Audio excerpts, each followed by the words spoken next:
Right welcome to the great debate. Right రోజులని ఈరోజు కూడా ఒక ఇంట్రెస్టింగ్ టాపిక్పై డిబేట్ స్టార్ట్ చేయబోతున్నాం. తెలంగాణలో కొలువుల జాతర కొనసాగుతుంది. వరుస రిక్రూట్మెంట్లు చేస్తున్నామని కాంగ్రెస్ అంటుంది. 75 రోజుల్లో 25,000 పోస్టులు ఇచ్చామని ప్రభుత్వం చెబుతోంది. అయితే ఈ వ్యాఖ్యలపై బీఆర్ఎస్ అభ్యంతరం వ్యక్తం చేసింది తామని, కానీ క్రెడిట్ కాంగ్రెస్ తీసుకుంటుందని గులాబీ నేతలు అంటున్నారు. అసలు పరీక్షల నిర్వహణ చేసింది ఎవరు? నియామక పత్రాలు జారీ చేస్తున్నది ఎవరు? ఇంతకీ ఉద్యోగాల భర్తీ ఎవరి క్రెడిట్? ఇదే అంశంపై ఈరోజు డిబేట్ కొనసాగించబోతున్నాం. రైట్, డిబేట్లో పాల్గొనేందుకు మనతో పాటుగా ప్రముఖ విశ్లేషకుడు డాక్టర్ అంది సత్యం గారు, అదేవిధంగా కాంగ్రెస్ నుంచి తొంగతుర్తి రవి, అదేవిధంగా బీఆర్ఎస్ నుంచి రాజారావు. రైట్, ఈ అంశంపైన సంబంధించి డిబేట్లోకి వెళ్లే ముందు ప్రధానంగా రేవంత్ రెడ్డి, ఈరోజు తెలంగాణ సీఎం రేవంత్ రెడ్డి ఈరోజు కూడా కొన్ని నియామక పత్రాలు, అంటే టీచర్లకు సంబంధించినటువంటి పోస్టులకు సంబంధించి నియామక పత్రాలు జారీ చేయడం జరిగింది. ఆయన ఆ సందర్భంగా కొన్ని కీలక వ్యాఖ్యలు చేయడం జరిగింది. బీఆర్ఎస్ గత గవర్నమెంట్ గురించి ఏమన్నారు, ఇప్పుడేం జరుగుతుందో విషయం గురించి చాలా స్పష్టమైన కామెంట్ చేయడం జరిగింది. ఒకసారి రేవంత్ రెడ్డి ఏమన్నారో విని డిబేట్ స్టార్ట్ చేద్దాం. ద్రోహం చేసినావు, ఇవాళ ప్రజలు ఏం మార్పు కోరుకున్నారు? ఇవాళ నిరుద్యోగ యువకులు వాళ్ళ జీవితాలతో మార్పుతో పాటు తెలంగాణ రాష్ట్రంలో పాలకుల మార్పు జరగాలని ఇవాళ ప్రజా ప్రభుత్వాన్ని ఇచ్చిండ్రు. ఇవాళ మేము వచ్చి కూర్చున్నామో లేదో, సర్దుకున్నామో లేదో, ఎక్కడ కుండ ఉందో, ఎక్కడ గిన్నె ఉందో, ఎక్కడ పొయ్యి ఉందో వంటొందామనే లోపలనే మీరు వండలేదు, మీరు ఉపాసం మానబెడుతున్నారని మా మీద ప్రచారం చేస్తున్నాడు. నేను ఒక్కటే మీకు చెప్పదలుచుకున్నా, 3650 రోజులు అధికారంలో ఉన్నాయన నువ్వు వీళ్ళకి ఎందుకు ఉద్యోగ నియామకాలు ఇవ్వలేదు? 70 రోజుల్లో మేము ఇచ్చినాం కదా.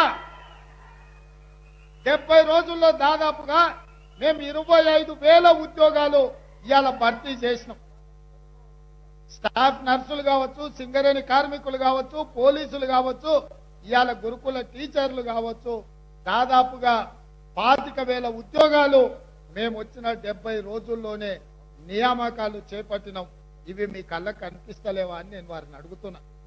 అందుకే ఇవాళ మీరు ఏడ్చినా, పెడబొబ్బలు పెట్టినా, మీరు కాళ్ళు చేతులు ఇరగొట్టుకున్నా, లేకపోతే అమరవీరుల స్తూపం దగ్గర మీ మెడకు ఉరితాడు కట్టుకొని ఏలాడబడ్డా ప్రజలు మీ పట్ల సానుభూతి చూపించారు. ఎందుకంటే ఈ రాష్ట్రాన్ని కొల్లగొట్టిందే మీరు, ఈ రాష్ట్రాన్ని దోసుకున్నదే మీరు. ఇవాళ ఈ దోపిడీ ప్రభుత్వం వద్దని ప్రజలు మిమ్మల్ని తిరస్కరించారు. ఇప్పటికైనా ప్రజా తీర్పును గౌరవించి ప్రధాన ప్రతిపక్ష నాయకుడిగా శాసనసభకు రా. ఈ నియామకాలకు ఉద్యోగ అవకాశాలు వచ్చిన ఈ విద్యార్థులను అభినందించు, ఈ గురుకుల పాఠశాల ఉపాధ్యాయులను అభినందించు. ఎందుకంటే భవిష్యత్ తరాలను తయారు చేసి ఈ దేశ సంపదను సృష్టించేదే ఈ ఉపాధ్యాయులు. గత ప్రభుత్వం విద్య మీద ఖర్చు పెట్టింది 6%. మా ప్రభుత్వం దాన్ని 10 నుంచి 12% పెంచి ఈ గురుకుల పాఠశాలలను బలోపేతం చేసి ఎస్సీ, ఎస్టీ, మైనారిటీ, ఓబీసీ విద్యార్థులకు ఉద్యోగ ఉపాధి అవకాశాలు కల్పించేటట్టు ఈరోజు. రైట్, అది రేవంత్ రెడ్డి చాలా స్పష్టంగా కొన్ని కీ కామెంట్స్ చేయడం జరిగింది. రైట్, ముందుగా అందే సత్యం గారు, నిజానికి ఇది ఒక టిపికల్ సిచ్యువేషన్గా మనం భావించాల్సి ఉంటుంది. జంక్షన్ అనేది ఆ విధంగా ఉంది. ఎలా అంటే ఆ నిర్వహణ ప్రాసెస్, ఎగ్జామ్స్ నిర్వహణ ప్రాసెస్ మొత్తం కూడా, నోటిఫికేషన్స్ మొత్తం కూడా బీఆర్ఎస్ గవర్నమెంట్లోనే జరిగింది. బట్ ఇక్కడ మాత్రం కాంగ్రెస్ గవర్నమెంట్ వచ్చిన తర్వాత నియామక పత్రాలు జారీ, అంటే రిజల్ట్ రావడం, నియామక పత్రాలు అందించడం జరిగింది. సో క్రెడిట్ ఎవరు తీసుకోవాలంటారు? ఎవరు దీన్ని క్రెడిట్ తీసుకోవాల్సిన అవసరం ఉందంటారు? అందే సత్యం గారు. ఏ ప్రభుత్వం అయినా, ఇప్పుడు కాంగ్రెసే కాదు మరే ప్రభుత్వం అయినా, ఆర్డర్లు ఇచ్చిన వాళ్ళకే ఆ క్రెడిట్ దక్కుద్ది. ఎందుకు దక్కుద్ది అంటే, గతంలో గ్రూప్ 1 పోస్టులు నింపితే ఎగ్జామ్ రాసినాక 4 ఏళ్ల తర్వాత జాయిన్ అయ్యింది. కాబట్టి మేమే ఐడెంటిఫై చేసినాం, మేమే ఎగ్జామ్ నింపినాం, ఎగ్జాము కండక్ట్ చేసినాం అని చెప్పేసి అంటే 4 ఏళ్ల తర్వాత ఉద్యోగాలు జాయిన్ అయ్యేది. కాబట్టి గత 5 ఏళ్లుగా ఐడెంటిఫై చేసి ఎగ్జామ్ నిర్వహించి ఉద్యోగాలు ఇవ్వకపోతే ఉపయోగం లేదు. ఉద్యోగాలు ఇస్తే ఇచ్చినట్టు. ఎందుకంటే ఫైనాన్షియల్ కమిట్మెంట్ అవుద్దని, వీళ్ళకు జీతాలకు ఇన్ని వేల కోట్లు అవుతాయని, ఆలస్యం చేస్తే ఈ దప్పుతాయని పోస్ట్ పోన్ చేసుకుంటా రావచ్చు, కోర్టులో ఏదో ఒక లిటిగేషన్ ఇస్తే దాన్ని జరుపుకుంటా రావచ్చు. కాబట్టి ఇవాళ బీఆర్ఎస్ చేసింది, అది ఇవాళ కాంగ్రెస్ చేసింది కాబట్టి బీఆర్ఎస్ మేమే ఇచ్చినాం అనొచ్చు. ఎలక్షన్ల ముందరనే ఈ ఆర్డర్లు ఇస్తే నిరుద్యోగం ఇవాళ బీఆర్ఎస్ ఓడిపోవటానికి కారణం, ప్రధానమైనటువంటి అర్హజన కారణాల్లో ఉద్యోగాలు నింపపోవటం కూడా ఒక కారణం. వాళ్ళకు కూడా తెలుసు నిరుద్యోగులు బాగా కోపం మీద ఉన్నారు. కొన్ని చోట్ల పేపర్లు అవుట్ కావటం, కొన్ని చోట్ల ఎగ్జామ్స్ క్యాన్సిల్ చేయటం. దరిదాపు 28-30 లక్షల కుటుంబాలు నిరుద్యోగాలకు సంబంధించినటువంటి కుటుంబాలు ఉన్నాయి. వాళ్ళందరూ హర్ట్ అయి ఉన్నారని కూడా తెలుసు. హర్ట్ అయి ఉన్నారని తెలిసి కూడా ఉద్యోగాలు ఇవ్వకపోతే దానికి కోర్టులు ఉన్నాయని, కోర్టుల్లో లిటిగేషన్స్ ఉన్నాయని చెప్పొచ్చు. కానీ లిటిగేషన్స్ నుంచి బయటపెట్టడానికి ప్రభుత్వం చేసినటువంటి ప్రయత్నం ఏంటి, ప్రభుత్వ పీపీలు చేసినటువంటి ప్రయత్నం ఏంటి, ఏజీలు చేసినటువంటి ప్రయత్నం ఏంటి కూడా చూడాల్సిన అవసరం ఉంది. కాబట్టి ఇవాళ కాంగ్రెస్ అడ్వర్టైజ్మెంట్ చేస్తే నెక్స్ట్ ప్రభుత్వం బీఆర్ఎస్ వచ్చి నింపితే బీఆర్ఎస్కే దక్కుద్ది ఆ క్రెడిబిలిటీ. కాబట్టి ఆ ఆర్డర్ ఇచ్చిన వాళ్ళకు జీతం ఇచ్చేటువంటి అవకాశం ఇచ్చినందుకు ఇంకా 10 ఏళ్ల తర్వాత వస్తాయి అనుకోండి, 10 ఏళ్ల తర్వాత ఆర్డర్ ఇస్తే కూడా మేము పరీక్ష చేసినామంటే ఎవరు వినిపించుకుంటారు? నిజం అయిద్దాకా కాదు. కాబట్టి ఒక ప్రాసెస్ ఉంది. ఐడెంటిఫై చేసి అడ్వర్టైజ్మెంట్ చేయటం ఒక ప్రాసెస్, రిటర్న్ ఎగ్జామ్ కండక్ట్ చేసి ఇంటర్వ్యూలు చేయటం రెండో ప్రాసెస్, ఆర్డర్ ఇవ్వటం మూడో ప్రాసెస్. కానీ ఆర్డర్ ఇవ్వటం 10 ఏళ్ళు 5 ఏళ్ళు లేట్ అయితే గతంలో మా అడ్వర్టైజ్ ప్రకారం ఆర్డర్ తీసుకున్నట్టే వినసొంపుగా ఉండదు.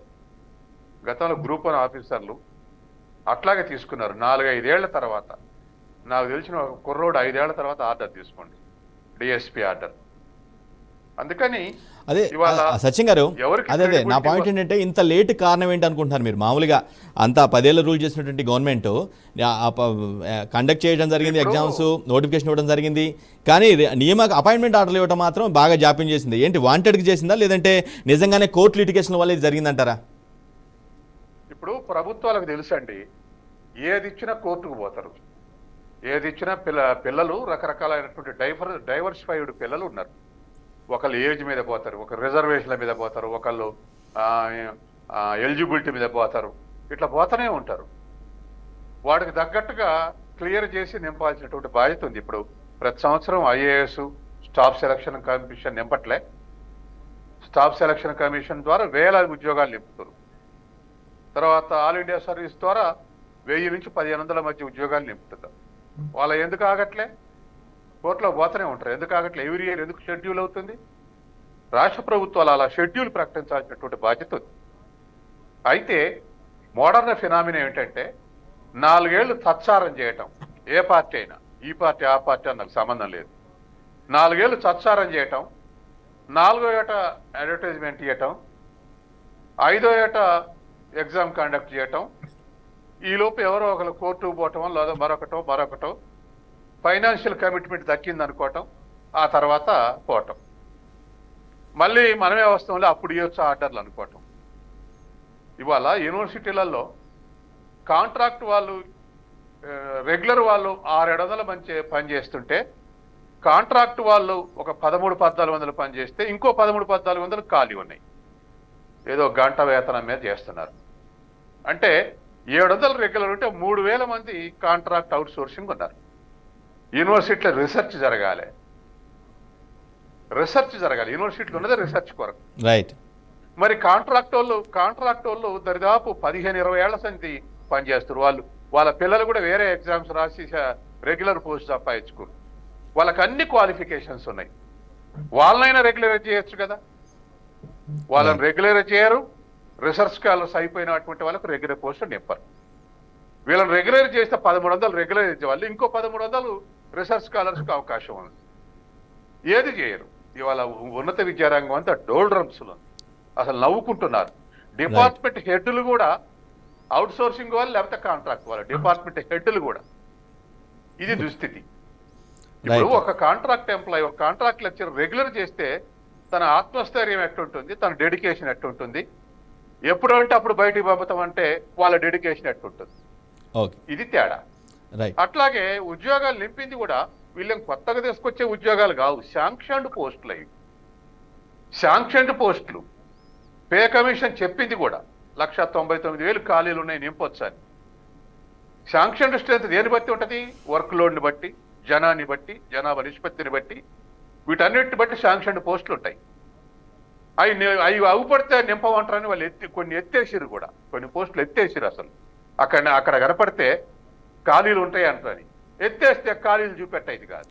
ఇవి ఇంత దారుణమైనటువంటి రైట్ మీ పాయింట్ అర్థమైంది, మీ point very clear. Right Rajarao గారు, ఏదైతే తెలంగాణ ఏర్పడిందో నిధులు నియామకాలు అనే మెయిన్ కాన్సెప్ట్ మీద ఏర్పడింది, అందులో కీలకమైనటువంటి నియామకాల పైన ఎందుకు మీరు అంత అశ్రద్ధ వహించాల్సి వచ్చింది? మీ 10 ఏళ్ల పాలనలో ఒక్క అపాయింట్మెంట్ ఆర్డర్ కూడా ఎందుకు ఇవ్వలేకపోయారు? అఫ్కోర్స్ ఎగ్జామ్స్ నోటిఫికేషన్ రిలీజ్ చేశారు, ఎగ్జామ్స్ పెట్టారు, అది వేరే విషయం. బట్ అపాయింట్మెంట్ ఆర్డర్ ఒక్కటి కూడా ఎందుకు ఇవ్వలేకపోయారు రాజారావు గారు? ఇప్పుడు 2014 కంటే ముందు కాంగ్రెస్ ప్రభుత్వము అధికారంలో ఉంది సార్. ఉన్నప్పుడు వాళ్ళు ఉమ్మడి రాష్ట్రంలో నింపింది 30,000 ఉద్యోగాలు 10 సంవత్సరాలు. తెలంగాణకు వచ్చినటువంటి వాటా 12,000 ఉద్యోగాలు మాత్రమే కాంగ్రెస్ పార్టీ 10 సంవత్సరాల్లో. ఉమ్మడి రాష్ట్రంలో భాగంగా తెలంగాణకు వచ్చిన ఉద్యోగాలు 10,000 నుంచి 12,000 మధ్య. మీరు అన్నది వాస్తవము. తెలంగాణ ఉద్యమము విద్యార్థులు, నిరుద్యోగులు, ఉపాధ్యాయ ఉద్యోగ సంఘాలు ప్రధాన పాత్ర వహించిన 52 నుంచి 69 మొదలుకొని 2009, 2006 నుంచి మలిదశ ఉద్యమంలో విద్యార్థులు, ఉద్యోగులు, నిరుద్యోగుల పాత్ర ప్రధానమైనటువంటిది. దానికి అనుగుణంగానే 1,30,000 ఉద్యోగాలు మొదటి 2014 నుంచి 19 మధ్య జరిగినటువంటి ఆ పీరియడ్లో ఉన్నటువంటి పీరియడ్లో 1,30,000 ఉద్యోగాలు అప్పుడు నింపడం జరిగింది. తర్వాత మొన్నటికి మొన్న ఒక 1 year 2 years బ్యాక్ 90,000 ఉద్యోగాలకు సంబంధించి నోటిఫికేషన్స్ విడుదల చేస్తూ దాని ప్రాసెస్ చేయడం జరిగింది.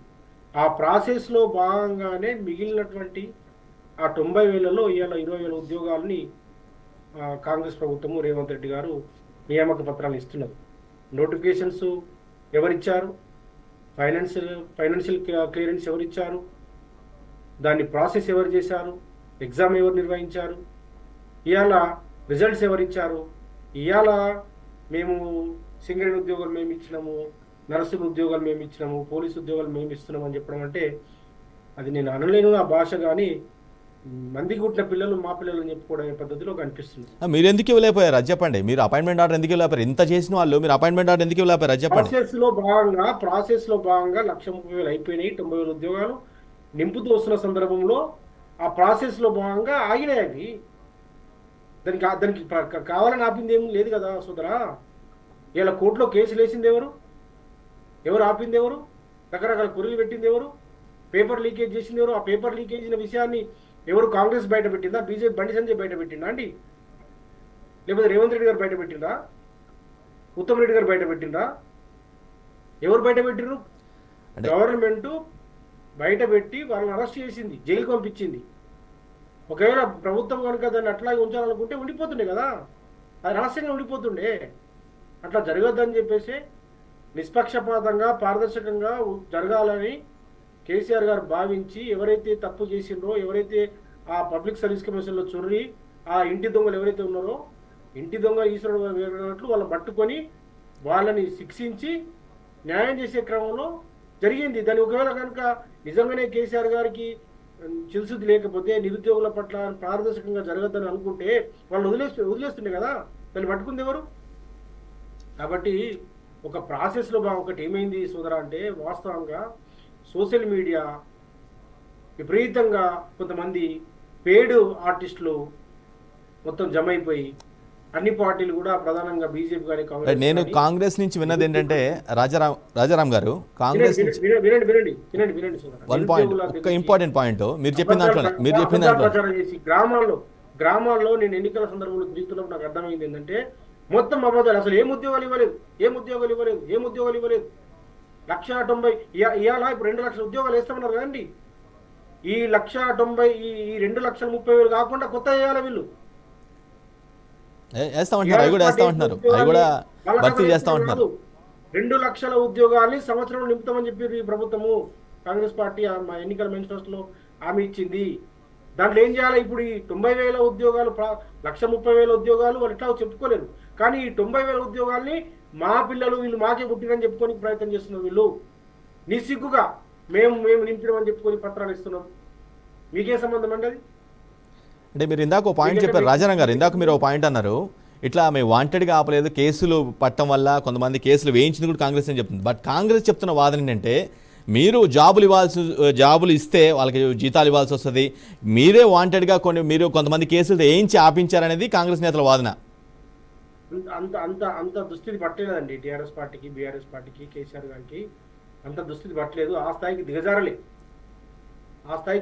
దిగజారలే. కొద్దిమంది ఏంటంటే ఇంకా 10th క్లాస్ పేపర్లు బండి సంజయ్ బయటకు తీసుకొచ్చింది కదండి. 10th క్లాస్ పేపర్లు మనం చూసినాం కదా, ఎట్లా ఈ ప్రభుత్వాన్ని బదనాం చేయాలి, ఇంటర్మీడియట్ పేపర్ లీక్ చేయడము, 10th క్లాస్ పేపర్ లీక్ చేయడము, ప్రభుత్వ ఉద్యోగులకు సంబంధించినటువంటి నోటిఫికేషన్ వచ్చినటువంటి వాళ్ళని పట్టుకొని అదే కాంగ్రెస్ పార్టీ సంబంధించిన నాయకులు, అదే బీజేపీ సంబంధించినటువంటి కొంతమంది పార్టీ కార్యకర్తలు, వాళ్ళ కుటుంబాలు కావాలని చేసింది కదండి అవన్నీ. రైట్.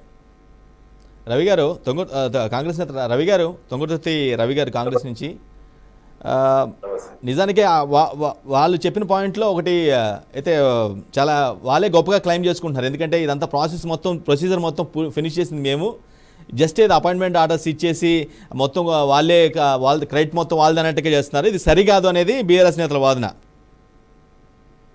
టిఆర్ఎస్ వాళ్ళు గత పాలన మనం 2 సార్లు అవకాశం ఇచ్చి చూస్తే వాళ్ళు మాటలు తప్పితే ఎక్కడైనా చేతులతో చూపించరండి. రాజారాం గారు మాట్లాడుతున్నారు, మంది పుట్టిన పిల్లలని మా పిల్లలనేసి అంటారు. మీరు ఎన్ని రోజులు ఎందుకు మరి ఇంత నిర్లక్ష్యం ఎందుకు మీకు? ఆ నిర్లక్ష్యం ఈ మాటల వల్లనే కదా మిమ్మల్ని ఈ రోజు ప్రతిపక్షంలో కూర్చోబెట్టారు. మీకు ఈ తొందరపాటే ఇది. ఇప్పుడు బలిదానాలైన శ్రీకాంతాచారి చనిపోయాడు, ఇలాంటి యువకులు ఎంతో మంది ప్రాణత్యాగాలు చేస్తే ఆ రోజు కొట్లాడని వ్యక్తులు ఇవాళ వచ్చి అంతా ఉండి పెట్టిన తర్వాత పెట్టడానికి కూడా చేతగాని గత ప్రభుత్వాలు ఈ రోజు నోటుకు వచ్చినట్టు మాట్లాడుతుంది. ఎంతవరకు సభమండి? ఉద్యమం చేసింది ఎవరు?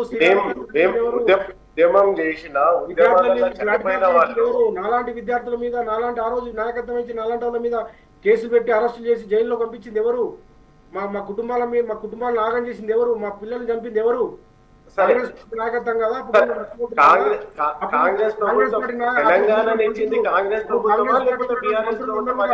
మూసుకొని ఉడికం చేసింది కదా. రాజారాం గారు, మేము ఒకటే అడుగుతున్నాము, మీకు కాంగ్రెస్ పార్టీ ఇచ్చిందా లేకపోతే బీఆర్ఎస్ పార్టీ ఇచ్చిందా తెలంగాణని? అది బ్రిటిష్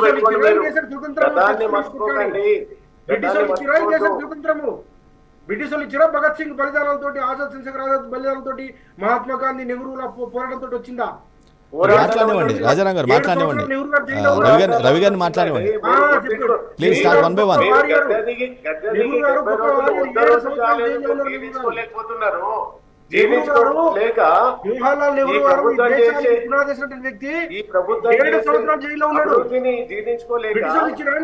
స్వతంత్రం దేశానికి తెలంగాణ బిడ్డలు కొట్టాడు తెచ్చుకుని మూడు తరాలు కొట్టాడినాయి. ఎందుకు తెచ్చుకున్నారు? 3 తరాలు కొట్టాడినాయి. నీళ్ళు ఎడుపోయినాయి, నియామకాలు ఎడుపోయినాయి. నియామకాలు ఇవ్వకుండా ఎన్ని రోజులు, 9 సంవత్సరాలు 10 సంవత్సరాలు ఏం చేసేది అంటున్నాం. రవణ ఏమంటే నువ్వు ఇది మాట్లాడు, ఓకే నువ్వేం చేస్తావు కానీ 1 by 1 మాట్లాడండి, ఎట్లా ఉపయోగం లేదు. సత్యం సార్, మేము ఏమంటున్నాము, వాళ్ళు ఒక 100 days కూడా కాలేదు, ఇది కాలేదు అది కాలేదు అనేసి ప్రతిదీ రోడ్ మీదకి ఎక్కుతా ఉన్నారు. ఆ రోజు రోడ్ మీద ధర్నా చౌకులు ఇవ్వలేదండి మాకు. ధర్నా చౌకులకి ఎంత నియంత పాలనది. ఎక్కడ కూడా మన ఇందిరా పార్క్ దగ్గర పర్మిషన్లు ఇవ్వలేదు మాకు. ఇంత ఒక దురదృష్టమైన వైఖరి పాలన పాలించి ఈ రోజు వచ్చి మేము అది చేసినాం ఇది, ఇన్ని రోజుల్లో నియామకాలు ఎందుకు ఇవ్వలేదండి? అందరు చదువుకున్న వాళ్ళే, అందరు కొట్లాడారు, ఆయన కూడా కొట్లాడాడు. ఈ రోజు విద్యార్థులు కొట్లాడితే కదా ఈ రోజు మనకి నియామకాల గురించే కదా వాళ్ళ ప్రాణత్యాగాలు చేసింది. గతాన్ని మర్చిపోయి మాట్లాడొద్దు అనేసి రాజారాం గారికి మేము ఒకటే గుర్తు చేస్తా ఉన్నాం. ఇప్పటికైనా మీకేమన్నా సూచనలు ఉంటే చెప్పండి. అది అసెంబ్లీలో చెప్తారా లేకపోతే ప్రెస్ మీట్ లో చెప్తారా, ఎక్కడ చెప్తారో చెప్పండి. ప్రతిదీ చేస్తా ఉంటే ఈ రోజు ఏదైతే 10 సంవత్సరాలు బీఆర్ఎస్ పార్టీ ఉన్న సందర్భంలో కూడా కాంగ్రెస్ పార్టీ చాలా రాష్ట్రాల్లో అధికారంలో ఉన్నది, బీజేపీ చాలా రాష్ట్రాల్లో అధికారంలో ఉన్నది. వాళ్ళు ఎన్ని ఉద్యోగాలు వేశారు? గతంలో కాంగ్రెస్ పార్టీ ఉన్నప్పుడు ఎన్ని ఉద్యోగాలు వేశారు? 10,000 ఉద్యోగాలు, 12,000 ఉద్యోగాలు వేశారు 10 సంవత్సరాల్లో. కాంగ్రెస్ రైట్. పార్టీలో ఎవరు చాలా ఎవరు ఎన్ని ఇచ్చారు? రాష్ట్రాల్లో ఛత్తీస్గఢ్లో ఉన్నది, రైట్, రవి గారు. కర్ణాటకలో ఉన్నది, చాలా రాష్ట్రాల్లో ఉన్నది. వాళ్ళు ఎన్ని ఉద్యోగాలు వేశారు? రవి గారు, రాజారాం గారు, ఎవరు ఎన్ని ఇచ్చారో డిస్కస్ చేద్దాం, డీటెయిల్ డిస్కస్ చేద్దాం. రాష్ట్రము రైట్. అందే సత్యం గారు, బేరస్ అంటుంది కేసెస్ వేయటం వల్లే డిలే అయింది తప్పించి మేము వాంటెడ్గా చేసింది కాదు, లేదంటే మేము అపాయింట్మెంట్ ఆర్డర్స్ ఇచ్చేవాళ్ళం, ఇంత చేసిన వాళ్ళు అంత చేయలేమా అనే ఒక వాదన తీసుకొస్తుంది. ఇందులో మనం ఎంతవరకు దీన్ని ఏకీభవించాల్సింది అంటారు ఈ ఏదైతే వాళ్ళు చెప్పిన వాదనతో? ఈ సందర్భంగా రెండు పార్టీల మిత్రులకు కూడా ఒక విషయం చెప్పాలి. భారతదేశంలో నిరుద్యోగంలో హైయెస్ట్ ఫస్ట్ ఉన్నది తెలంగాణ. నిరుద్యోగంలో టాప్లో ఉన్నది తెలంగాణలో. దీని మీద ఇంగ్లీషు బీబీసీ ఛానల్ ఒక స్టోరీ ప్రసారం చేసింది. వాళ్ళు హైదరాబాద్ వచ్చి ఉస్మానియాలో నిరుద్యోగ యువకుల్ని, అశోక్ నగర్లో ప్రిపేర్ అవుతున్న యువకుల్ని, కవిత గారిని, నన్ను కూడా ఇంటర్వ్యూ చేశారు. మ్యారియట్ హోటల్ పిలిచి నన్ను కూడా ఇంటర్వ్యూ చేశారు. నేను కూడా వెళ్ళా.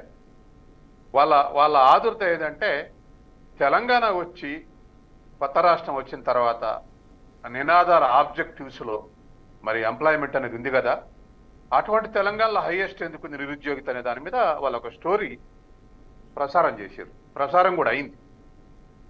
అందుకని మీకు అప్పీల్ చేసేది ఏమిటంటే, సరే ఎవరు ముందు చేసినా ఎవరు వెనక చేసినా, ఉదాహరణకు డ్యామ్ కడితే నీళ్లు వదిలిన వాళ్ళు మేము కడితే మీరు వదిలినది అనొచ్చు, ఇంకొకరు మేము ముగ్గు పోస్తే మీరు కట్టింది ఏంది అనొచ్చు. గవర్నమెంట్ యొక్క ప్రొసీజరల్లో ఒకేసారి అన్ని పూర్తి కావు. వాళ్ళు అడ్వర్టైజ్మెంట్ ఇచ్చి ఉండొచ్చు, ఎగ్జామ్ కండక్ట్ చేసి ఉండొచ్చు, ఆ తర్వాత వీళ్ళు ఆర్డర్లు ఇచ్చారు. కాబట్టి సహజంగానే ఆర్డర్లు ఇచ్చిన వాళ్ళకు క్రెడిబిలిటీ ఎక్కువ ఉంటుంది. ఎందుకంటే నిరుద్యోగ సమస్య హైయెస్ట్ ఉందన్న బీబీసీ ఛానల్ నుంచి యువకులను కూడా వాళ్ళు ఇంటర్వ్యూ చేశారు. ఉస్మానియా వెళ్ళారు, అశోక్ నగర్ వెళ్ళారు. వాళ్ళందరూ చెప్పింది ఏమిటంటే, కావాలని ఇది ఫైనాన్షియల్ కమిట్ అవుతుందనే నింపడం లేదు, ఏదో విధంగా లీకేజ్ ఇచ్చి అన్ని ఆపేశారు, ఏ ఒక్క ఉద్యోగం. అందుకని మేము హర్ట్ అయి ఉన్నామని చెప్పేసి అన్నారు. రిజల్ట్లో అది అవుపడింది కూడా. ఆ మేరకు బీఆర్ఎస్ నష్టపడింది కూడా. అంటే ఇది గవర్నమెంట్ వాంటెడ్ గా చేసింది అనుకోవాలా సచిన్ గారు? గవర్నమెంట్ వాంటెడ్ గా అన్వాంటెడ్ చేసి సార్, వాంటెడ్ చేసిన అన్వాంటెడ్ చేసిన it is failure. BRS failure కిందకి వస్తుంది. వాళ్ళు వాంటెడ్గా చేశారా, అన్వాంటెడ్గా చేశారా, ఇంకోళ్ళని ఎంకరేజ్ చేశారా, లేకపోతే వాళ్ళు చేయకపోతే ఇంకోళ్ళు చేశారా, కానీ మెటీరియలైజ్ అయ్యేది మాత్రం రిజల్ట్ ఏమిటంటే వాళ్ళ ఫెయిల్యూర్ అని చెప్పేసి నిరుద్యోగులు భావించారు. అది మనకు రిజల్ట్ అవుపడింది. కాబట్టి ఎవరు ఫెయిల్యూర్ అయినా ఫెయిల్యూరే, హర్ట్ అయి ఉన్నారు. తర్వాత రెండోది, ఒక్క గవర్నమెంట్ ఉద్యోగాలే కాదు. ఇప్పుడు బీబీసీ చెప్పింది ఏంటంటే నిరుద్యోగంలో ఫస్ట్ ఉందని. అంటే ఉద్యోగిత అంటే గవర్నమెంట్ ఉద్యోగాలే కాదు, మరి డొమెస్టిక్ క్యాపిటల్ తీసుకొస్తే డొమెస్టిక్ ఎంప్లాయ్మెంట్ పెరుగుద్ది, ఇంటర్నేషనల్ క్యాపిటల్ వస్తే అట్లా ఉద్యోగాలు పెరుగుతాయి. తర్వాత గ్రామాలలో, పట్టణాల్లో కూడా ఉపాధి సౌకర్యాలు పెంచాల్సిన బాధ్యత ఉంది. ఇవన్నీ ఉద్యోగాల్లో బాగానే. వీటన్నిటి విషయాలు కూడా ఆ ఫెయిల్యూర్ బీఆర్ఎస్ మీద రిఫ్లెక్ట్ అయింది. కాబట్టి దాన్ని మరొకసారి గతంలో నష్టపడ్డ బీఆర్ఎస్ రివీల్ చేసుకోవాలి, భవిష్యత్తులో కాంగ్రెస్ కి ఇటువంటి నష్టం జరగకూడదని కూడా రివీల్ చేసుకోవాలి. రైట్. రాజారాం గారు, మీరు చాలా చేశామని చెప్తున్నారు. మీ 10 ఏళ్ల పాలనలో మొత్తం కూడా రాష్ట్రాన్ని సుభిక్షం చేశామని చెప్తున్నారు. ఈ నియామకాలు కూడా ఇచ్చుంటే మళ్ళీ అధికారంలోకి వచ్చి ఉండేవారేమో రాజారాం గారు? కొంతమంది తెలంగాణ సూడో మేధావులు తెలంగాణ నాశనమైంది, తెలంగాణ విధ్వంసం అయిపోయింది, తెలంగాణ బాగుపడదిగా, తెలంగాణ అసలు సర్వనాశనం అయిపోయింది, తెలంగాణ ఇంకొక 100 సంవత్సరాలు వెనక్కి పోయింది అనే ఒక భావదరిద్రంలో ఉన్నారు. నేను చెప్పాల్సింది ఏంటంటే, ఇవాళ తెలంగాణ ప్రాంతములో ఈ అగ్రికల్చర్ ఏదైతే ఒక రెవల్యూషన్ వచ్చిందో ఇరిగేషన్ దాంట్లో, ఇలా 3 కోట్ల టన్నుల వరి పంట ఉత్పత్తి అయింది ఇది తెలంగాణ ప్రాంతంలో. ఇలా మొత్తం పచ్చడి మాగాన్లు ఉన్నాయి, వాళ్ళందరికీ కూడా ఉద్యోగాలు దొరికినాయి. నెంబర్ 1. నెంబర్ 2, హైదరాబాద్లో ప్రైవేట్ రంగంలో, సాఫ్ట్వేర్ రంగంలో 20 లక్షల మంది మన తెలంగాణ బిడ్డలు బయట ఉన్నటువంటి చాలా మంది ఇలా ఉద్యోగాలు చేస్తున్నారు. ఇలా చాలా రాష్ట్రాల నుంచి ఉత్తర భారతదేశంలో చాలా రాష్ట్రాల నుంచి, జార్ఖండ్, బీహారు, బెంగాల్, మధ్యప్రదేశ్, ఛత్తీస్గఢ్, అనేక రాష్ట్రాల నుంచి ఇవాళ మన తెలంగాణలో వచ్చి అనేక మంది ఉద్యోగాలు పొందుతున్నారు. రైట్ వనరులు అంటూ ఉంటే రాజారాం గారు మొత్తం చిన్న సబ్మిషన్ వనరులు అంటూ ఉంటే ప్రైవేట్ జాబ్స్ పుట్టుకొస్తాయి, అది వేరే విషయం. బట్ కీలకమైనటువంటి గవర్నమెంట్ జాబ్స్ అనేది భర్తీ కావాలి కదా. నేను ఇంతకుముందు చెప్పాను, నేను 2,30,30,000 ఉద్యోగాల భర్తీకి సంబంధించినటువంటి ప్రక్రియ టీఆర్ఎస్ పార్టీ చేసింది. అది సగటున వేరే ఏ రాష్ట్రాల్లో కూడా, ఈ దేశంలో ఉన్న ఏ రాష్ట్రాల కంటే అన్నిటికంటే చాలా ఎక్కువ మిత్రమా ఒక్క నిమిషం. ఇవాళ ఇక తెలంగాణ ఏదో బీబీసీ ఇంటర్వ్యూ చెప్పిందని చెప్పేసి తెలంగాణ అసలు మొత్తం నాశనం అయిపోయింది, ధ్వంసం అయిపోయింది. తెలంగాణలో ఇవాళ బయట దేశాల నుంచి వచ్చి ఇక్కడ ఉపాధి పొందుతుంటే ఇవాళ మొత్తం నిరుద్యోగం తాండవిస్తుందని చెప్పేసి అంటే ఎవడైనా సోమరిపోతూ పని చేయకుండా ఉంటే దానికి ఎవడు బాధ్యులు కాదు. ఇవాళ ఈ హైదరాబాద్లో ఎంతమంది బతుకుతున్నారు? గ్రామాల్లో గతంలో ఎట్లా ఉండే నెర్రలు వారినటువంటి ఈ తెలంగాణలో ఎంత ఎంత ఎంత పంట పండించుకుంటున్నారు రైతులు. దుబాయ్ పోయినటువంటి వాళ్ళు ఇవాళ బ్యాక్ వస్తున్నారు కదా. ఇలా ఉత్తర తెలంగాణ ఎట్లయింది, ఎంత గొప్పగా మారింది. నేను జాబ్స్ గురించి అడుగుతుంటే మీరు మళ్ళీ పంటల గురించి అడుగుతున్నారు, పంటల గురించి చెప్తున్నారు. రాజారాం గారు సబ్జెక్ట్ డివేట్ అవుతుంది. నేను సూటిగా క్వశ్చన్ అడిగాను. మీరు ప్రైవేట్ జాబ్స్ కల్పించారు, ఐఈ చేసాం, ఐటీ సెక్టర్ అభివృద్ధి చెందిందని చాలా అంశాలు చెప్తున్నారు. గవర్నమెంట్ జాబ్ విషయాలు అపాయింట్మెంట్ ఎందుకు ఇవ్వలేకపోయారు?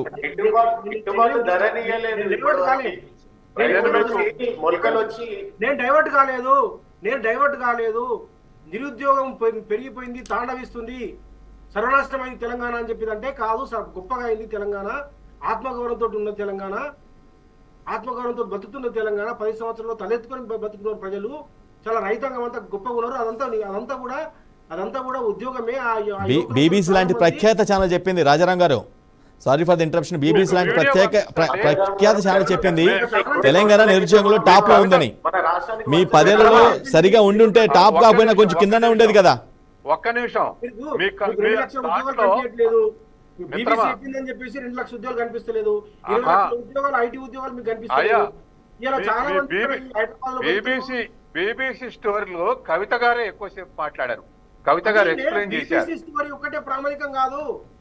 అయ్యో మీరుగా కాదు. మరి వాస్తవం ఎలా గ్రహించాలి? నిజాలు చెప్తే అట్లా కాదు. నిజాలు చెప్తేనేమో సూడో భేదాలు అంటారు. బీబీసీ చెప్పిందంటేనేమో అదొకటే ప్రామాణికం కాదంటారు. కవిత చెప్పిందంటే అంటేనే అది వినకపోతుంది.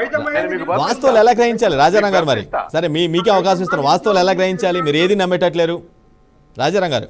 మీకు పంపిస్తా, వీడియో పంపిస్తా. వాస్తవాన్ని దాయలేము. అబద్ధాల్ని, అసత్యాల్ని మీరు ప్రచారం చేసి కొంత విజయం సాధించిండొచ్చు.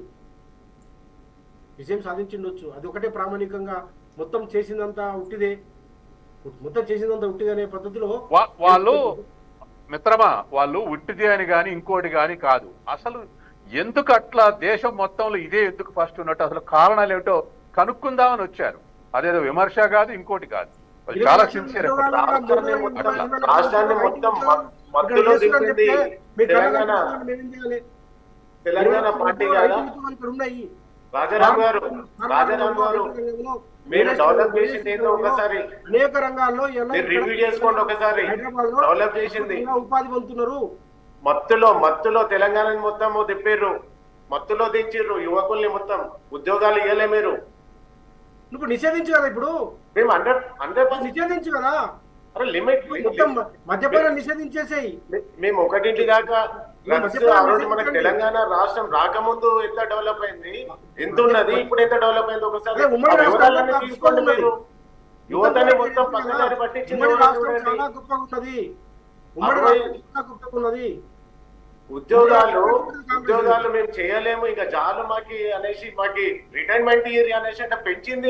ఎందుకు పెంచింది చెప్పండి. మీరు యువతకు ఉద్యోగాలు ఇవ్వలేక మీరు ఉన్న వాళ్ళతో చేపించుకుందాం అనేసి మీకు ఇంత నిర్లక్ష్యం వల్ల కదా మీరు ఈ రోజు రాష్ట్రం ఇంత ఇబ్బంది పాలై ఉన్నది. యువత మొత్తం గత శతాబ్దాల కొద్దీ ఎన్ని ఇబ్బందులు పడుతున్నారు మీకు తెలియదా? అది అందుకోసం నేను ఏమంటున్నా, ఇప్పుడు మంచి పాయింట్కి వచ్చారు. ఇప్పుడు సరే జరిగిన దాన్ని జరిగింది. అది 2 లక్షల ఉద్యోగాలు వేసిండ్రు టీఆర్ఎస్ పార్టీ. 20 లక్షల ఐటీ రంగంలో ఉద్యోగాలు వేసిండ్రు. ఇలా ఇలా దేశంలోనే వరి ఉత్పత్తిలో ఇలా పంజాబ్తో పోటీ పడుతున్నది అంతా కాదు. సరే అది వదిలేద్దాం. మిమ్మల్ని గెలిపించిండ్రు, 2 లక్షల ఉద్యోగాలు వేస్తామన్నారు. ఇవి కాక ఈ గతంలో కేసీఆర్ గారు వేసినటువంటి నోటిఫికేషన్స్ కాక, వారు ప్రాసెస్ చేసినవి కాక, మీరు 2 లక్షల ఉద్యోగాలు వేస్తే నేను సెల్యూట్ కొట్టాను. అదే మీరు టైం ఇస్తే చేస్తా అంటున్నారు, మీరు టైం ఇవ్వట్లేదు కదా రాజన్న గారు, మీరు టైం ఇవ్వట్లేదు. ఇప్పుడు వస్తున్న గొడవ అంతా అదే, మీరు 2 నెలల లోపలనే అటాక్ చేస్తున్నారు, చేయాల్సిన పనులు కూడా చేయనివ్వట్లేదు అని అంటున్నారు. మంది చేసిన దాన్ని మీరు ప్రగతి భవన్ లో అర్జీలు తీసుకోలేదు. మీరు ఇంత జీర్ణించుకోలేకుండా ప్లేయర్స్ ఇచ్చిన దాన్ని, టీఆర్ఎస్ పార్టీ నోటిఫికేషన్ ఇచ్చిన దాన్ని, టీఆర్ఎస్ పార్టీ ఎగ్జామ్ నిర్వహించిన వాటిని కాదండి, మీరు ఖాళీ ఉన్నట్టుగా నోటిఫికేషన్ ఇచ్చింది, ఎవరైనా ఐడి నింపాల్సిందే. ఇలా మీరు మేము ఇచ్చినామని చెప్పుకుంటే పబ్లిక్ తెలుస్తారు, పబ్లిక్ కి తెలుస్తుంది కదా బ్రదర్. మేము ఇస్తుంది ఏం చేస్తున్నాం 100 రోజులలో, ఎన్ని మాటలు ఎన్ని హామీలు, మా మేనిఫెస్టో ఏంది, ఇప్పటి వరకు అమలు చేసింది ఏంది. ఇప్పుడు యాంకర్ గారు న్యూట్రల్ ఉన్నారు కదా, వారు తెలుసు కదా ఎవరు వేసారు. రైట్, ఖాళీలు ఉంటే రాజారాం గారు తప్పు పట్టకండి. ప్రజాపాలనలో ప్రజలకు అందే విధంగా చేస్తా ఉన్నది ప్రజాపాలన. ఖాళీలు అంటూ ఉంటే ఉద్యోగ పోస్టులకు సంబంధించిన ఖాళీలు అంటూ ఉంటే ఏ ప్రభుత్వమైనా భర్తీ చేయాల్సిందే. కానీ ఎవరు భర్తీ చేశారో, ఎవరు అపాయింట్మెంట్ ఆర్డర్లు ఇచ్చారనే మెయిన్ పాయింట్. నేనేమంటానంటే 2 లక్షల ఉద్యోగాలు ఉన్నాయి కాబట్టి టీఆర్ఎస్ ఇచ్చినటువంటి 90,000కు మిగిలిన 1,10,000 కేసీఆర్ గారు ఇచ్చినటువంటి వాటిని మేము ఇచ్చినామని చెప్పుకోకండి అంటారు. నేను విజ్ఞప్తి చేస్తున్నా అంతే. నేనేమంటానంటే రవి గారు, నేనేమంటానంటే ఇప్పుడు అప్పుడు కోర్టు లేదా, ఇప్పుడు కూడా కోర్టు ఉన్నది కదా. ఇప్పుడు అప్పుడు పోయిన కోర్టుకి ఎందుకు కొట్టలేరు? మొత్తం ప్రాసెస్ అయిన తర్వాత మీరు ఇచ్చిండ్రు, మీరు నియామక పత్రాలు ఇచ్చారు. రవి గారు కనీసం సగం క్రెడిట్ అని ఇవ్వచ్చు కదా రవి గారు. బీఆర్ఎస్ నేతలకి సగం క్రెడిట్ అని ఇవ్వచ్చు కదా, నోటిఫికేషన్ రిలీజ్ చేసినందుకు, ఎగ్జామ్స్ కండక్ట్ చేసినందుకు. ఏమంటుంటే నువ్వు 2 లక్షల ఉద్యోగాలు కొత్త నోటిఫికేషన్ వేస్తే నువ్వు ఇంతవరకు నోటిఫికేషన్ వేయలే. ఇప్పుడు కాదండి, మీరు ఒకళ్ళనొకళ్ళు ఛాలెంజ్ చేసుకోవటం కాకుండా మొత్తం 2 లక్షల ఉద్యోగాలు ఉన్నప్పుడు బీఆర్ఎస్ గవర్నమెంట్ 90,000కు నోటిఫికేషన్ ఇస్తే ఆ 90,000 నింపటం కాదు, ఇంకా 1,10,000 కూడా నింపాలని డిమాండ్ చేయండి. మీరు ఆ 90,000 నింపుతారని ఇప్పుడు ఈ 90,000 ఆ 1,10,000 2 లక్షలు అవుతాయి. అదనంగా మళ్ళీ ఖాళీలు ఎట్లా వస్తాయండి? అది ఖాళీలే, అదనంగా ఖాళీలు రావు కదండి. సత్యం గారు రైట్ చేసిన పాయింట్ కరెక్టే. రాజారాం గారు సత్యం గారు చెప్పిన పాయింట్ కరెక్ట్. ఇప్పుడు 90,000 ఫినిష్ అయ్యి అంటే మిగతా 1,10,000 కదా మిగిలిపోయేది. రాజారాం గారు 1,30,000 మేము ఫస్ట్ టర్మ్ వేసాము, 90,000 అసెంబ్లీ సాక్షిగా కేసీఆర్ గారు ప్రకటించారు, దాని ప్రాసెస్ జరిగింది. ఈ 90,000 అంతకుముందు ఉన్నటువంటి 1,30,000 కాకుండా, అంటే దాదాపు 2,20,000 ఉద్యోగాలు కాకుండా మీరు అదనంగా 2 లక్షల ఉద్యోగాలు వేయాలి. ఖాళీలు లేవుగా, ఉన్న ఖాళీలే 2 లక్షలు కదండి. ఉన్న ఖాళీలు 2 లక్షలు అయినప్పుడు 90,000 ఫిల్ అయినప్పుడు మిగిలిన బ్యాలెన్స్ ఎంత ఉంటుంది? 1,10,000 కదా ఉండేది బ్యాలెన్స్. సత్యం గారు చాలా గొప్పగా చెప్పారు. నేను ఏమంటున్నానంటే ఇప్పుడు ఇప్పుడు ఇప్పుడు ఇవన్నీ వేస్తే మళ్ళీ ఒక 1 year లో ఇంకా ఖాళీ అయితే కదా, సరే 1 year అప్పటి వరకు ఓకే పట్టాలి కదా. మీరు అన్నది కరెక్టే, మీరు అన్నది కరెక్టే. 2 లక్షలు నింపాల్సిందే. మీరు ఖాళీగా ఉన్నాయని ప్రకటించిన 90,000 నింపాల్సిందే, ఇంకో 1,10,000 నింపాల్సిందే. 2 లక్షలు నింపాలి. 2 లక్షలు ఇవ్వాలి. మనము నిరుద్యోగుల పక్షం ఉండాలి సార్. వెకేట్ అవుతుంటే యాజ్ అంటూడే 2 లక్షలు వెకేట్ అవుతుంటే నింపుకుంటూ పోవాల్సిందే. మీరు డిమాండ్ చేయాల్సిందే, ఉద్యోగం రావాలంటే చకోర పక్షిలాగా ఎంత కష్టపడతారో. నేను 2 సార్లు నేను గ్రూప్ 1 మెయిన్స్ రాశాను. నేను బీఈడీ చేశాను, ఎంఏ బీఈడీ చేశాను, ఉస్మానియాలో. నేను 2 సార్లు గ్రూప్ 1 మెయిన్స్ రాశాను, నాకు తెలుసు. అందుకోసమే నా విద్యార్థులకు, నా నిరుద్యోగులకు న్యాయం జరగాలని నేను ఏం కోరుకుంటున్నానంటే, మీరు కూడా డిమాండ్ చేయాలి, రవి కూడా డిమాండ్ చేయాలి. ఈ 2,30,000 ఉద్యోగాలు కాకుండా, వారు అంటే 90,000 ఉద్యోగాల ప్రాసెస్ కాకుండా, వారు అదనంగా 2 లక్షల ఉద్యోగాలు సంవత్సరం చేయకపోతే 2 సంవత్సరాలు, వారు 1 సంవత్సరం అన్నారు. సైంటిఫిక్ లేదండి మీ ఆర్గ్యుమెంట్. నేనేమంటానంటే మీరు డిమాండ్ చేయండి. ఇప్పుడు 90,000 మేము ఖాళీలను ప్రకటించినాం కానీ మీరు నింపలేగా. ఆ 90,000 నింపాలి, 1,10,000 నింపాలి. 2 నింపని డిమాండ్ చేయండి. తర్వాత వస్తున్న ఖాళీలు కూడా నింపాలని డిమాండ్ చేయండి. సహేతుకంగా ఉండాలి. నేను సైంటిఫిక్ ఏముంటున్నా, నేను సైంటిఫిక్ ఏమున్నా, నేను అన్సైంటిఫిక్ ఏం లేను. వాళ్ళు 2 లక్షలు పదే చెప్పారు కాబట్టి కేసీఆర్ ఇచ్చిన దాన్ని పెట్టద్దు కదా సార్ వాళ్ళు. ఆ కేసీఆర్ కాదు సార్, రాజారాం గారు, రాజారాం గారు. అవి నింపలేగా రాజారాం గారు. అవి నింపలేగా రాజారాం గారు, చెప్పండి. మీరే స్వయంగా ఎగ్జామ్స్ రాశారని చెప్పారు. మీరే నిరుద్యోగుల బాధ ఎలా ఉంటుందో తెలుసు అని అంటున్నారు. రాజారాం గారు, ఎగ్జామ్స్ రాశా అంటున్నారు, నిరుద్యోగుల బాధ ఎలా ఉంటుందో తెలుసు అని అంటున్నారు. మరి ఎందుకు మీరు జస్టిస్ చేయలేకపోయారు? అందుకోసం నేను ఏమంటే ఎక్కువ ఉద్యోగాలు వాళ్ళు ఇస్తామని చేయాలంటున్నాను నేను.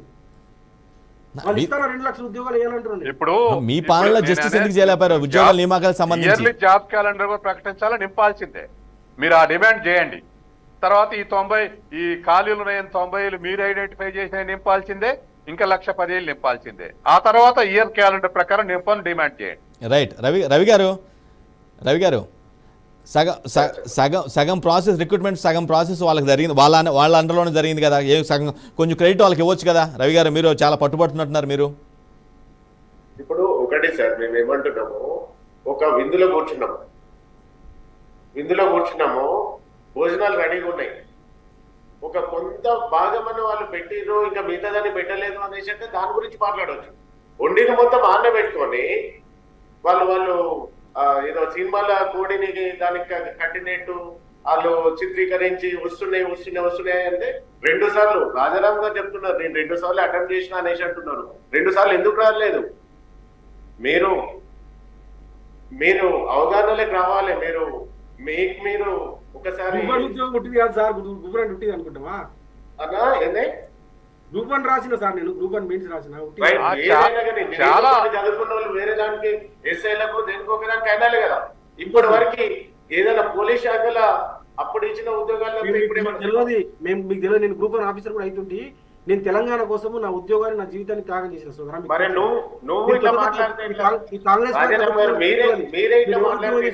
చరిత్ర కూడా తెలియదు తెలంగాణ. మీరు అన్ని అవగాహన ఉన్న వాళ్ళు కూడా ఈ రోజు ఈ మాట మాట్లాడడం ఇది కరెక్ట్ కాదు. మేము ఒకటే చెప్పేది, 100 రోజులు కూడా పరిపాలన కాలం పూర్తి కాలేదు. ఈ 20,000 22,000 ఉద్యోగాలు ఇస్తా ఉన్నారు. మీరు ప్రోత్సహించండి.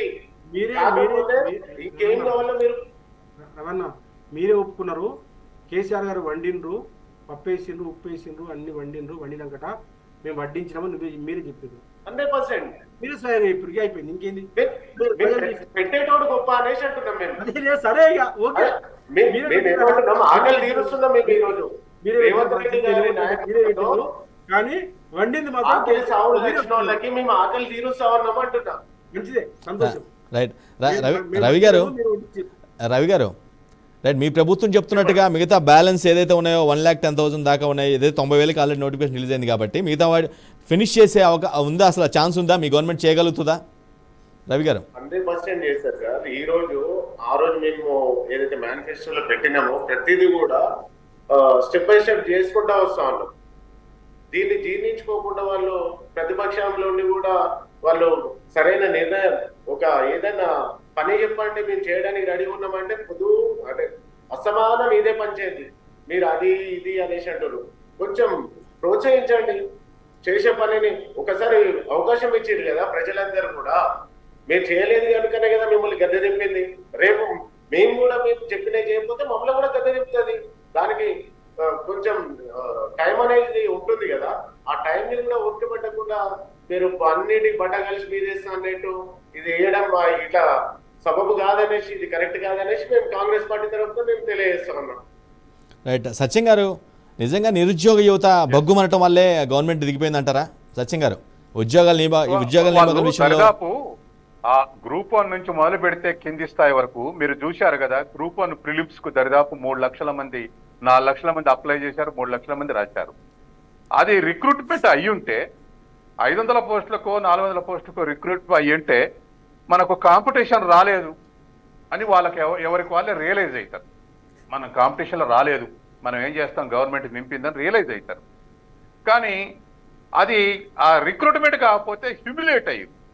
మేము ఎన్నేళ్ళు చదవాలి, 7-8 ఏళ్ల సంది చదువుతున్నాం, రిక్రూట్మెంట్ లేదు, తీరా ఇస్తామని తర్వాత ఇంకోటి కూడా నిరుద్యోగులు ఏం ఆశపడుతున్నారు ఈ మధ్యకాలంలో, ఆఖరి ఏడాది నింపుతారు. ప్రతి గవర్నమెంట్ కూడా ఆఖరి ఏడాది 5వ ఏడాది నింపుతారు అనేది ఒక ఆశ ఉంటా ఉంది. తర్వాత మిగతా వాళ్ళకు కూడా మిగతా సెక్షన్స్ కూడా ఏయో కొన్ని కన్సెషన్స్ వస్తాయి 5th ఇయర్లో అని ఎదురు చూస్తుంటారు. ఇది ఆనవాయితీగా మారింది. ఎప్పుడైతే దరిదాపు 28-30 లక్షల మంది అన్ని ఉద్యోగాలకు కలిపి ఎదురు చూసిర్రో అవి సక్సెస్ కాపోయే వరకల్లా మెటీరియల్స్ కాపోయే వరకల్లా హ్యూమిలేట్ అయ్యి యాంటీ బీఆర్ఎస్ గవర్నమెంట్ స్టాండ్ తీసుకున్నారు వాళ్ళు. అది వాస్తవం. అందుకని ఖచ్చితంగా నష్టపరిచింది అది వాళ్ళు కూడా తర్వాత ఇంటర్నల్ సమీక్షలు గుర్తించారు కూడా, ఇది నష్టం జరిగింది అని. వాళ్ళు ఇంకో మాట కూడా అంటున్నారు, మనమంతా అడ్మినిస్ట్రేషన్ మీద కేంద్రీకరించాం, అసలు జనం ఏమనుకుంటారు, పార్టీ ఏమవుతుంది అనేది గమనించలేదని చెప్పేసి కూడా స్టేట్మెంట్ ఇచ్చారు. అందుకని ఇప్పుడు ఎనలిస్ట్ అంటే అందరితో తిట్టబడేవాడు, అవసరమైతే అందరితో బోగడతలు తినేవాడు, కానీ నిజాలే చెప్పాలి. వాళ్ళు నిరుద్యోగులు హ్యూమిలేట్ కావడంతో అది బీఆర్ఎస్ కు నష్టం జరిగింది ఖచ్చితంగా. అది ఏ ప్రభుత్వం అయినా అట్లా హ్యూమిలేషన్ గురైతే నష్టం జరుగుతుంది. సత్యం గారు, రిక్రూట్మెంట్కి అడ్డుపడింది, రిక్రూట్మెంట్కి అడ్డుపడింది కొన్ని కేసుల వల్ల అది జాప్యం జరిగింది తప్పించి వాంటెడ్ చేయలేదు అంటారు. అసలు ఈ కేసులు ఎవరి ప్రోద్బలంతో జరిగింది? ఈవెంట్ కొంతమంది ఏమంటారు కాంగ్రెస్ వాళ్ళు ఏమంటారు బీఆర్ఎస్ వాళ్ళే కొంతమంది వ్యక్తులతో వేయించారంటారు, కొంతమంది బీఆర్ఎస్ వాళ్ళు ఏమంటారు లేదు కాంగ్రెస్ సంబంధించిన వ్యక్తులే అడ్డుకున్నారు రిక్రూట్మెంట్ అంటారు. అసలు ఎవరు కేసుల ప్రోద్బలం ఎవరిది? కాదు, కోర్టులో చేసే వాళ్ళని అంత ఆర్గనైజ్డ్ చేసే వాళ్ళు పర్టికులర్ సెక్షన్స్ మీద చేస్తారు. ఉదాహరణ ఒక కాంట్రాక్ట్ లెక్చరర్స్ రెగ్యులరైజ్ చేసిండు కేసీఆర్, దరిదాపు ఒక 5,000 మంది రెగ్యులర్ చేశాడు డిగ్రీ జూనియర్ కాలేజీలల్లా. చేస్తున్నప్పుడు చాలా కేసులు వేశారు, అది ఇండివిజువల్ గా వేశారు, మోటివేషన్ తోటి వేశారు. వీళ్ళు రెగ్యులరైజ్ కావద్దు మాకు పోటీ వస్తారు అనుకున్నటువంటి వాళ్ళ ప్రోత్సాహంతో వేశారు, ఇండివిజువల్ కూడా వేశారు. మేము రీసెర్చ్ స్కాలర్స్, మేము 10-15 ఏళ్ళ చదివి చూస్తున్నాం, వీళ్ళకి రెగ్యులర్ చేసేది ఏందనేటువంటి వాళ్ళు వేశారు. అట్లా కొన్ని వేశారు. ఇంకా కొన్ని వెస్టెడ్ ఇంట్రెస్ట్లు. నేను ఇప్పుడు సపోజు 3 లక్షల మంది ప్రిలిమ్స్ రాశారు, నేను బాగా రాయలేదు, నేను క్వాలిఫై కాను, లేదా క్వాలిఫై కాలేదు, రిజల్ట్ వచ్చినాయి క్వాలిఫై కాలేదు, నేను కేసు వేసిన, క్యాన్సిల్ కావటం వల్ల మళ్ళీ నాకు అవకాశం వచ్చిందిగా రాయటానికి. ఇటువంటి ఇండివిజువల్ ఇంట్రెస్టెడ్ ఉన్న వాళ్ళు కూడా కేసులు వేశారు. అయితే ఏ ఉద్యోగాలకైనా కేసులు వేస్తారు, అది స్వేచ్ఛ. దాన్ని రిడ్రస్సల్ చేయాల్సినటువంటి బాధ్యత ప్రభుత్వాందే. అలా ప్రభుత్వం చేయకపోతే ఈ ప్రభుత్వమే పట్టించుకోలేదనేది వచ్చేస్తుంది. సో ఎంత త్వరగా పరిష్కరిస్తే సత్యం గారు, ఎంత త్వరగా ప్రభుత్వం పరిష్కరించి ఉంటే అంత త్వరగా జరిగేదంటారు. ఒక ఎగ్జాంపుల్ చెప్తా. జనార్దన్ రెడ్డి గారు పబ్లిక్ సర్వీస్ కమిషన్ చైర్మన్ ఉండు, వెరీ సిన్సియర్ మ్యాన్. వాళ్ళ మేనల్ని కూడా మీరు ఎగ్జామ్ రాయొద్దని చెప్పి రాయనీయలేదు, మీరు రాసేటట్టయితే నేను రాజీనామా చేస్తానని కూడా చెప్పాడు, రాయనీయలేదు. తర్వాత మిగతా డిపార్ట్మెంట్లో పనిచేసినప్పుడు కూడా వెరీ సిన్సియర్. అటువంటి ఐఏఎస్ ఆఫీసర్ ముగింపు ఎట్లొచ్చిందంటే దుర్మార్గమైనటువంటి పని చేసినంత ముగింపు వచ్చింది. ఏం చేస్తాడు? అవును. అయితే ఇవాళ రిక్రూట్మెంట్ మెటీరియలైజ్ కాలేదు కాబట్టి స్కాన్ చేయటంలో రెండోసారి చేసినప్పుడు స్కాన్ చేయకపోవటం ఏముందిలే అనుకున్నారు, కానీ అది బీఆర్ఎస్ నెత్తిన బాంబు పడింది. మళ్ళీ క్యాన్సిల్ అయ్యే వరకల్లా 3 లక్షల మంది రాస్తే క్వాలిఫై అయిన వాళ్ళు, క్వాలిఫై కానోళ్ళు, ఇటువంటి సిచ్యువేషన్ ఫేస్ చేసింది బీఆర్ఎస్ గవర్నమెంట్. కాబట్టే అది కాన్సన్ట్రేటెడ్గా ఎదురు చేసి ఇక జాయిన్ అయితే ఉద్యోగాలు అనుకున్న సమయంలో ఇటువంటి జరిగే వరకల్లా బాగా హ్యూమిలేట్ అయింది. అదే సెలక్షన్ అయి ఉంటే వచ్చేది 400 మందికే, కానీ మిగతా 3 లక్షల మంది లేదా ఇంటర్వ్యూలకు సెలెక్ట్ అయిన 25,000 మంది కూడా మనం కాంపిటీషన్ నిలబడలేకపోయినామని సాటిస్ఫై అవుతారు. మాకు ఉద్యోగాలు రాదని ప్రభుత్వం మీద కోపం రాదు, కానీ మధ్యన అటుకుంటే కోపం వస్తుంది. అలా హర్ట్ అయి ఉన్నారు అన్ని జాబ్స్ కూడా. రైట్. సమయం మించిపోతుంది. Final concluding works. రాజారాం గారు, ఇప్పటికైనా మీరు యాక్సెప్ట్ చేసి మీ ఫెయిల్యూర్ని వాళ్ళకి సహకరించండి, మిగతా ఉద్యోగాలు కూడా ఫిల్ అవుతాయి. రాజారాం గారు, ఇప్పుడు కేవలం నిరుద్యోగ సమస్య వల్లనే పిల్లల వల్లనే గవర్నమెంట్ రాలేదని అర్థ సత్యం. అది వన్ ఆఫ్ ది కాజ్. అంటే మీరు లేదాటగట్టి మాట్లాడుతున్నారు. One of the cause, dozen causes ఉన్నాయి, అలా ఒకటి. మెదక్లో ఎన్ని సీట్లు వచ్చినాయి, ఎన్ని ఉంటే ఎన్ని వచ్చినాయి, హైదరాబాద్ రంగారెడ్డి ఎన్ని వచ్చినాయి, తర్వాత మిగతా జిల్లాల్లో కొన్ని జిల్లాల్లో కరీంనగర్లో కొన్ని మెరుగు సీట్లు వచ్చినాయి. కాబట్టి ఏంటంటే మా వైఫల్యం ప్రధానంగా కేసీఆర్ గారు ఎన్ని చేయాలో అన్ని చేసిండ్రు. 2 లక్షల ఉద్యోగాలు వేసిండ్రు. కేటీఆర్ గారు 20 లక్షల ఉద్యోగాలని ఇక్కడ హైదరాబాద్లో సృష్టించారు. బ్రహ్మాండంగా అభివృద్ధి జరిగింది. కానీ మేము ఒక 30 మంది సీట్లను కనుక మాకున్న లోకల్ ఎమ్మెల్యేలు, లోకల్ ఉన్న కాంట్రడిక్షన్స్ తోటి మేము ఓడిపోయినాం తప్ప మిగతా ఇది కూడా ఫ్యాక్టర్. రైట్.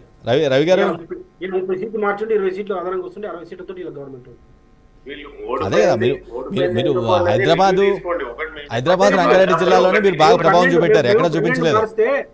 రాజారాం గారు. 9 గెలిచినాం. 12 మార్చి 9. 10, 11, 1, 2 పక్క పెడితే గెలుపుని మాత్రం మీరు ఒప్పుకోవాలి.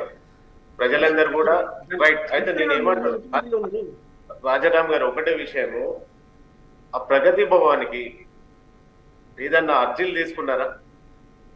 ఇప్పుడు కాదు మీరు ఎన్నిసార్లు పోయారు చెప్పండి, మీరు ఎన్నిసార్లు పోయారు? ఫస్ట్ డే రేవంత్ రెడ్డి గారు తీసుకుంటే ఇప్పుడు ఎవరు తీసుకుంటారు? మీరు మేము ఏమంటున్నాము, రేవంత్ రెడ్డి గారు సీఎం గారు మీ సమస్యల మీద మీరు ఇంత పోరాడారు కదా, ఇంత పోరాడుతూ ఉన్నారు కదా, ఇంకా కూడా మా సీతక్క ఉండే దగ్గరనేమో సెక్యూరిటీ తీసేసి పెడతారు, మీరు సీఎం గారు ఉండే దగ్గరేమో సెక్యూరిటీ పెట్టుకుంటారు. మీ పాలనలో మంత్రులకు కూడా అవకాశం ఇవ్వలేదు. గమనిస్తారు సార్, ఒక మంత్రులకు కూడా కలిసే అవకాశం ఇవ్వలేదు, ప్రజలకు ఇవ్వలేదు. వచ్చి కంచెలు తీసేస్తే మీరు చెప్పింది నమ్ముతా నేను. మా బలహీన వర్గాల నాయకురాలు మా సీతమ్మని, మా సీతక్కని, మా బట్టి విక్రమార్కని పెట్టి